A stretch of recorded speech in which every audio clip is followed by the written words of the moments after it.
Mönnum var tíðrætt erfiðleika í fiskeldi á árinu en mánaðamótið nóvember-desember birtist ný skuggahlið þessarar greinar þegar tæplega 5 tonn af sjálfdauðum eldisfiski sem hafði verið dæmdur óhæfu til vinnslu hvarf úr frystigeymslu í Hafnarfirði. Heilbrigðiseftirlit og hollustuvernd töldu sig hafa fundið 1 tonn af þessari skemmdu vöru en afgangurinn var ófundinn þegar síðast fréttist. Hér á Öskuhaugunum í Gufunesi heilbrigðiseftirlit Reykjavíkur að farga tæpum 600 kílóum af þeim laxi sem hvarf úr frystigeymslum í Hafnarfirði fyrir helgina. Laxinn fannst í Reykhúsi í Reykjavík, hann verður ekki reyktur heldur grafinn í Gufunesi. En þótt erfiðleikar hafi verið í fiskeldi á árinu á eldi þó sína vænuhliðar eins og fréttamaður sjónvarps sannreynd á Suðurnesju.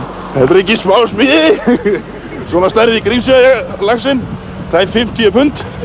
Við erum hér við kvíarnar hjá Íslandslaxi, sögðum við sjó. Ég veit ekki hvort ég held þetta helvíti út lengur og gefa hann líf bara.